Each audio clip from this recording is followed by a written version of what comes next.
Hello friends, super magic રસોઈમાં મિત્રો હું આપનું સ્વાગત કરું છું। આજે હું તમારી સાથે 3 in 1 રેસીપી શેર કરું છું, જેમાં ખમણ ઢોકળા સાથે હું લોલીપોપ પ્લસ તમારે આપણે સેવ ખમણી અને નાયલોન ખમણ 3 વસ્તુ આજે હું તમારી સાથે શેર કરું છું। એ પણ આપણે કુકરમાં ખમણ બનાવશું, તો તમે એન્ડ સુધી જોડાયેલા રહેજો અને તમને મારો વિડીયો ગમે તો લાઈક કરજો, શેર કરજો અને સબસ્ક્રાઇબ કરવાનું તો ભૂલતા જ નહીં। અને મિત્રો બાજુમાં રહેલું બેલ આઇકનને પણ પ્રેસ કરજો, જેથી કરીને લેટેસ્ટ વિડીયોની માહિતી તમને મળતી રહે। તો મિત્રો ઇન્ગ્રેડિયન્ટમાં તો તમને ખ્યાલ જ હોય છે કે બેસન છે, ખાંડ છે દળેલી, મીઠું છે, સાજીના ફૂલ છે, સોડા છે, બેકિંગ સોડા છે ખાવાનો હોય, અને બસ આપણે વઘાર માટે આદુ, મરચાં, લીમડો લેશું અને રાઈ, હિંગ લેશું। તો બનાવવાનું ચાલુ કરીએ। તો મિત્રો માર્કેટ સ્ટાઇલ ખમણ આપણે જો બનાવવું હોય અને કોઈ પણ પ્રોબ્લેમ એમાં ન આવે, એટલા જ સોફ્ટ, એકદમ સ્પંજી, ટેસ્ટમાં બેસ્ટ અને આપણને ગળામાં ન ખૂંચે, અને આપણે આજે ઈનો વગર બનાવવાના છે, માર્કેટ જેવા એકદમ ભીનાશ અને ટેસ્ટી બને। અને એમાં આપણે ઘણી વખત લાલ ચકમાં આવી જાય છે, એ પણ ન આવે, વચ્ચેથી આપણું ખમણ બેસી ન જાય, દબાઈ ન જાય, એ બધા જ પ્રશ્નોનું સોલ્યુશન આજે હું તમને આ વિડીયોમાં શેર કરું છું। જે બિગનર્સ લોકો છે, જેને હજી બધા પ્રોબ્લેમ્સ આવે છે ઘણી વખત ખમણ બનાવતા, તો એ એન્ડ સુધી જોડાયેલા રહેજો મિત્રો, કેમ કે હું તમને પરફેક્ટ ટ્રીક અને ટિપ્સ સાથે જ આ શેર કરું છું। તો અને પરફેક્ટ મેજરમેન્ટ સાથે હશે ને તો તમારે ક્યારેય ખમણમાં પ્રોબ્લેમ નહીં આવે। તો હવે આપણે બનાવીએ। તો પહેલા તો આપણે આ જે બેસન છે ને એને ચાળી લેવાનું છે। તો અત્યારે મેં માર્કેટનું એકદમ જે બારીક બેસન આવે ને એ જ લીધું છે। તો 2 કપ લઉં છું અત્યારે। તો એને કોઈ પણ બેસન બારીક હોય ને એમ લમ્સ વધારે, અંદર ગંઠા વધારે હોય છે, એટલે ચાળીને લેવાનું। તો જો તમે ચાળ્યા વગર લેશો ને તો આટલા લમ્સ બેસનમાં હોય છે, કેમ કે બેસન એકદમ બારીક હોય છે। તો આ બીજો કપ પણ હું ચાળી લઉં છું। આ રીતે આપણે લોટ ચાળી લીધો છે। હવે એમાં 1 ટીસ્પૂન મીઠું અને પિંચ જેટલી હિંગ, આપણે પરફેક્ટ મેજરમેન્ટ સાથે જ હું તમને બતાવું છું। એમાં હિંગનો ટેસ્ટ પણ બહુ સરસ લાગે છે। અને 2 ટેબલ સ્પૂન જેવી આપણે દળેલી સાકર નાખશું। મિત્રો કંદોઈ લોકો જે સ્ટ્રીટ ફૂડ વાળા હોય છે ને, એ તો સાકર 3-4 ટેબલ સ્પૂન જેવી નાખે છે। જો તમને અનુકૂળ હોય તો તમે નાખી શકો છો। અને હવે એમાં આપણે 1 ટીસ્પૂન જેવો સાઇટ્રિક એસિડ એટલે કે લીંબુના ફૂલ નાખી દેશું। આ રીતે આપણે બધું મિક્સ પણ કરી દીધું છે। અને મિત્રો હવે ખાસ ઇમ્પોર્ટન્ટ સ્ટેપ ક્યાં આવે છે ખબર છે? જો તમારે ઈનો વાપરવો હોય ને તો જ તમારે હળદરનો ઉપયોગ કરવાનો। જો તમે સોડા વાપરતા હો ને તો તમારે ક્યારેય હળદર નહીં વાપરવાની। એનું કારણ શું છે ખબર છે? કે તમે સોડા અને હળદર બંને સાથે વાપરો છો ને તો શું થાય છે કે લાલ ચકમા એટલે કે લાલ સ્પોટ ઘણી વખત આવી જાય છે। એટલે બને ત્યાં સુધી તમારે હળદર ન નાખો ને તો પણ ચાલે, સોડા વાપરવા હોય ને તો, કેમ કે થોડાક કલરમાં ચેન્જીસ આવશે, બીજું કાંઈ પણ પ્રોબ્લેમ નહીં આવે। અને જો તમારે સોડા વાપરવો હોય અને હળદરનો પીળો કલર જોતો હોય ને તો હું તમને આગળ એક બતાવું। હવે આપણે આમાં થોડું પાણી એડ કરી અને લમ્સ ફ્રી બેટર બનાવવાનું છે। અત્યારે મેં 1 કપ લીધું છે। કેટલું પાણી જોઈએ ને એ પણ હું તમને બતાવું, કેમ કે જો આમાં પરફેક્ટ પાણી પડશે ને તો જ તમારા ખમણ એકદમ જાળીદાર બનશે, પ્લસ તમારા ખમણ વચ્ચેથી જો લૂઝ થઈ જશે ને તમારું બેટર, તો વચ્ચેથી તમારું બેટર બેસી જશે। અને જો પાણી ઓછું થશે ને તો તમને ગળામાં ડૂચેરો વરસે। એટલે ખાસ નાની બાબત તમારે આમાં ધ્યાન રાખવાની છે કે વધારે લૂઝ પણ ના હોવું જોઈએ અને વધારે આપણે ડ્રાય પણ ના હોવું જોઈએ। પરફેક્ટ મેજર હશે ને, પરફેક્ટ તમારું બેટર બનશે ને તો જ તમારા ખમણ બાર જેવા નાયલોન ખમણ બનશે। ખાસ નોટ કરજો। આપણે 1 કપ પાણી એડ કર્યું છે, પાછું હું અત્યારે 1/4 કપ મેં પાણી લીધું છે। કેટલું જોઈશે ને એ પણ હું તમને જણાવી દઉં। તો તો આ રીતે જુઓ મિત્રો, આપણે 1 કપ અને માથે 1/4 કપ જેટલું પાણી જોયું છે અને આ કન્સિસ્ટન્સી આવી છે જુઓ. અને આમાં પાણીનું માપ છે ને મિત્રો બેસન ઉપર પણ ડિપેન્ડ રહેશે. ઘણી વખત વધારે બારીક હોય તો ઓછું જોઈએ છે.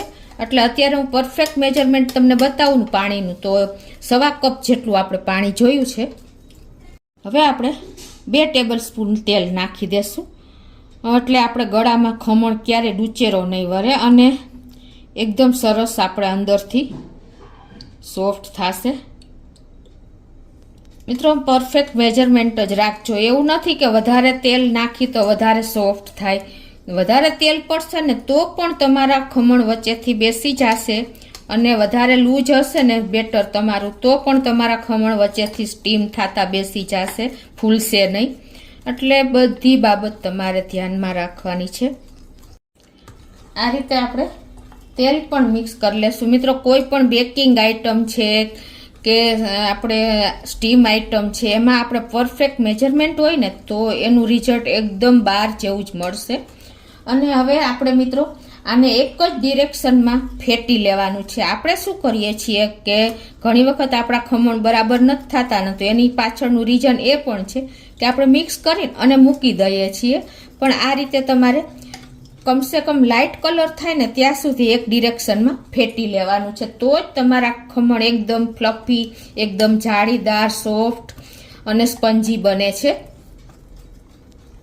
તો આ રીતે જો આપણે એક ડિરેક્શનમાં સરસ ફેટી લીધું ને એટલે કલર પણ ચેન્જ થઈ ગયો છે અને એની કન્સિસ્ટન્સી જો આવી અત્યારે છે. હવે આમાં આપણે સ્ટીમ કરવાનું છે. તો આપણે અત્યારે એમાં આપણે સોડા એડ કરીએ છીએ, ઈનો નથી એડ કરતા. એટલે આપણે હળદર પણ નહીં એડ કરીએ, સોડા એડ કરીએ છીએ એટલે હળદર સ્કીપ જ કરીએ છીએ. તો એનો ઓપ્શન શું છે મિત્રો ખબર છે? તમે લાડવાનો કલર કે જલેબીનો જે કલર આવે ને એ પિંચ જેટલો તમારે નાખી દેવાનો, જો તમારે યલો કલર લેવો હોય તો. નહીતર આ રીતે તમે થોડોક લાઇટ કલર પણ ચાલે. પણ અત્યારે મેં સેજ અમથો પિંચ જેટલો લાડવાનો કલર નાખી દીધો છે, કેમ કે હું અત્યારે સોડા વાપરું છું. અને જો તમારે સોડા ન વાપરવા હોય તો તમારે ઈનો વાપરવાનો અને હળદર વાપરવાની. મિત્રો આ આપણું કિચન છે ને એ એક લેબ જ છે, કેમ કે લેબમાં આપણને એકદમ પરફેક્ટ હશે ને તો જ એનું રિઝલ્ટ આવશે. એટલે કિચનમાં પણ એવું જ છે. તો જો આ રીતે હવે આપણે મિક્સ કરી લીધું છે. અને આપણે સોડા ક્યારે એડ કરશું? જ્યારે આપણે મૂકવા છે ને ખમણ ત્યારે જ એડ કરશું, સ્ટીમ કરવા માટે મૂકીએ ત્યારે. અત્યારે હવે આને આપણે 10 થી 12 મિનિટ રેસ્ટ આપી દેશું. હવે મિત્રો આપણું ખમણનું બેટર રેસ્ટ લે છે ને ત્યાં આપણે જેમાં આપણે ખમણ પાથરવાનું છે ને એ ડબ્બાને ગ્રીસ કરી લઈએ. તમારે જે પ્રમાણે ડબ્બો, આપણે અત્યારે કુકરમાં ખમણ બનાવીએ છીએ એટલે કુકરમાં તમારે જોઈ લેવાનું કે તમારા બેટર પ્રમાણે જે ડબ્બો આવે ને એ પ્રમાણે તમારે એને લેવાનો છે. આ રીતે મિત્રો આપણે તેલ પણ જુઓ લાઇટ એવું જ લગાવવાનું છે, કેમ કે એને હિસાબે પણ ઘણી વખત આપણું ખમણ બેસી જાય છે. તો અત્યારે જુઓ તમારે, મારે આ પ્રમાણે કુકર છે એમાં ડબ્બો આવી જાય છે, એટલે તમારે ખાસ પહેલાં ચેક કરી લેવાનું જેમાં તમારો ડબ્બો આવે અને લીડ બંધ થાય ને એવો ડબ્બો તમારે લેવાનો છે ને એ પ્રમાણે તમારે કુકર લેવાનું છે. આ રીતે જો આપણે ગ્રીસ પણ કરી લીધો છે. અને હવે આપણે આ બાજુ કુકરમાં પાણી મૂકીને અને ગેસ પણ ચાલુ કરી દેશું, કેમ કે પહેલાં આપણે પ્રિપરેશનમાં ગેસ આપણું જે કુકર છે ને એને હીટ કરી લેવાનું અને પાણી બોઇલ થાય ને એ રીતે આપણે એને ઢાંકીને થવા દેશું. તો જો બેટરને રેસ્ટ આપ્યો એને પણ આપણે 12 મિનિટ થઈ ગઈ છે, 10 થી 12 મિનિટ જેવું. અને હવે આપણે એમાં 1 ટીસ્પૂન જેવો બેકિંગ સોડા એટલે કે ખાવાનું સોડા નાખી દેશું અને એને આપણે મિક્સ કરી લેશું.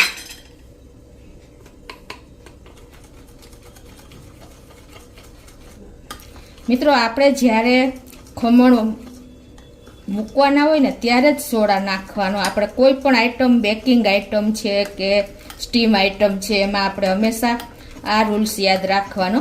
એટલે એકદમ તમારું બેટર સોડા નાખ્યા પછી આપણે રાખવાનો નથી, મેન નોટ કરજો.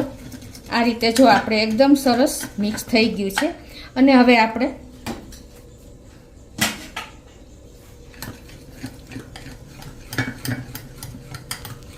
આ રીતે મિક્સ સરસ કર્યા પછી આ બાજુ જો આપણું પાણી પણ સ્ટીમ થઈ ગયું છે.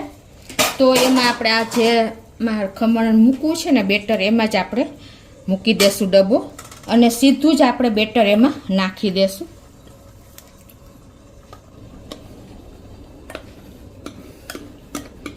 તો જો આપણે હવે લીડ બંધ કરી દેશું. તો પહેલાં એની વિસલ કાઢી લેશું અને આપણે એને આ રીતે કુકર બંધ કરી અને ફૂલ ફ્લેમ ઉપર આપણે આને 20 થી 25 મિનિટ થવા દેશું. મિત્રો, આપણે કુકરમાં ખમણ બનાવવાનું કારણ શું છે ખબર છે? એકદમ આપણું ખમણ જો આપણે બીજા સ્ટીમરમાં કે બનાવીએ છીએ ને તો વચ્ચેથી સ્ટીમ નીકળી જાય છે ને ત્યારે શું થાય છે કે ખમણ વચ્ચેથી બેસી જાય છે, પણ આમાં ક્યાંયથી સ્ટીમ નીકળવાના ચાન્સીસ ઓછા છે. એટલે એકદમ ઝડપથી તમારું ખમણ તૈયાર થશે, પ્લસ તમારું ખમણ વચ્ચેથી બેસશે નહીં ને એકદમ જાળીદાર, ફ્લફી અને સોફ્ટ તૈયાર થશે. તો 20 મિનિટ જેવું થયું છે અને જો આપણે ગેસ પણ બંધ કરી દઈએ અને આપણા ખમણ પણ જોઈ લઈએ. જો મિત્રો, જોઈને જ તમને ખ્યાલ આવી ગયો હશે કે આપણા ખમણ પરફેક્ટ તૈયાર થયા છે, કેમ કે એટલા આપણે ઉપર આવી ગયા છે. તો હવે એને આપણે બહાર લઈ લેશું અને ઠંડા થવા દેશું. અને મિત્રો બીજું કે આપણે આમાં છે ને કુકરમાં પાણી પણ પરફેક્ટ મૂકવાનું. ઓછું પાણી થશે ને તો પણ તમારું ખમણ વચ્ચેથી બેસી જશે અને દાજી પણ જશે. તો આપણું ખમણ પણ ઠંડુ થઈ ગયું છે અને જો સાઈડ પણ છોડી દીધી છે. તો હવે એને આપણે અનમોલ્ડ કરી લેશું પ્લેટમાં જ. તો આ રીતે આપણે પ્લેટમાં અનમોલ્ડ કરી લેશું. જો મિત્રો, આપણું ખમણ એકદમ ફ્લફી જાળીદાર બન્યું છે. તમને ખ્યાલ પણ આવી જતો હશે. જો છે ને. તો હવે એને આપણે સ્ક્વેર પીસમાં કટ કરી લેશું. હવે એને આપણે સ્ક્વેર પીસમાં કટ કરવા માટે હું એની એજીસ અલગ કરી લઉં છું.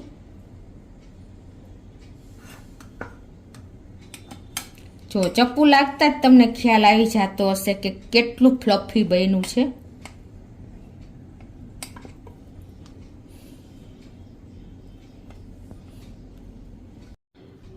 તો આ રીતે આપણે એને અલગ લઈ લેશું. જો આમાં જ તમને બતાવી દઉં કે કેટલી જાળી આવી છે જો, અને કેટલું ફ્લફી થયું છે ને મિત્રો. પીસ કરી લેશું.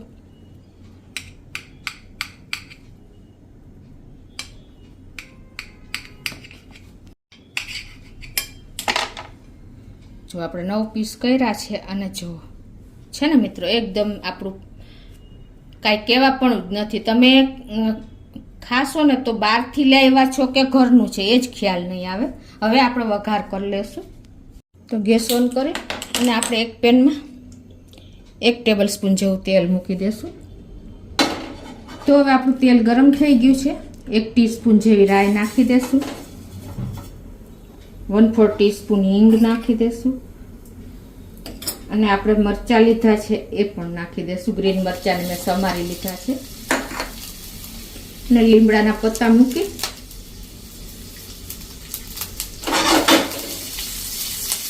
અને એને આપણે એકદમ સરસ ક્રેકલ કરી લેશું.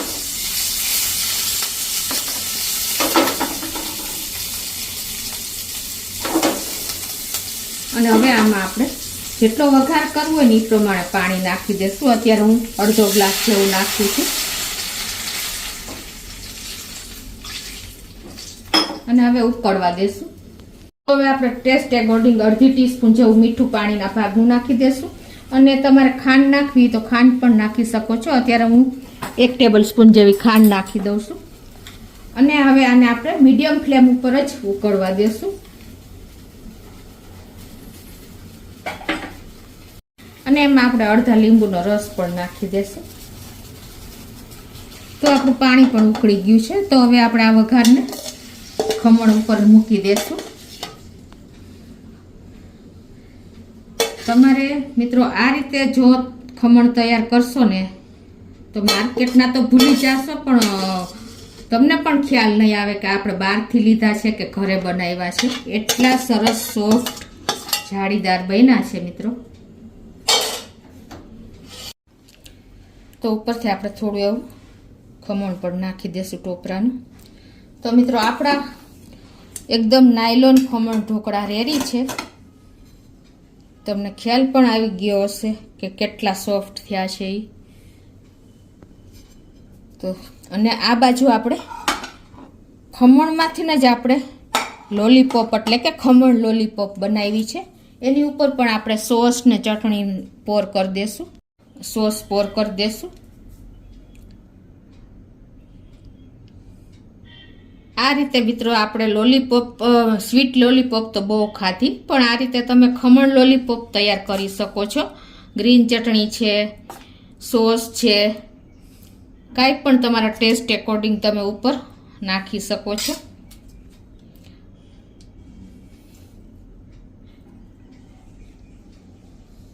તો આ રીતે આપણી લોલીપોપ પણ રેડી થઈ ગઈ છે. હવે આપણે આ બાજુના કટકા વધ્યા છે ને એની આપણે સેવ ખમણી કરી નાખશું. આ જે પેન હતું ને વઘારનું, એમાં જ આપણે થોડોક વઘાર કરીને ખમણીમાં નાખી દઈએ. 1 ટેબલ સ્પૂન જેવું તેલ સ્લો ફ્લેમ ઉપર મૂકી દીધું છે. તો એમાં આપણે થોડી એવી રાઈ નાખી દેશું, અડધી ટીસ્પૂન જેવી. 1/4 ટીસ્પૂન હિંગ નાખી દેશું અને 1 ટીસ્પૂન જેવા આપણે તલ પણ નાખી દેશું. 1 મરચાના આપણે પીસ નાખી દેશું અને લીમડાના પત્તા નાખી દેશું કટિંગ કરીને.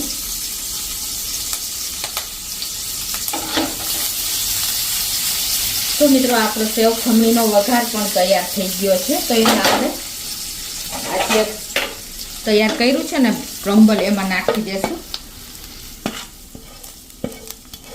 તો મિત્રો આપણે વઘાર પણ રેડી દીધો છે. હવે એમાં આપણે થોડી ધાણા ભાજી વધારે નાખી દેશું, કેમ કે મરચાં અને ધાણા ભાજીનો ટેસ્ટ બહુ સરસ આવે છે.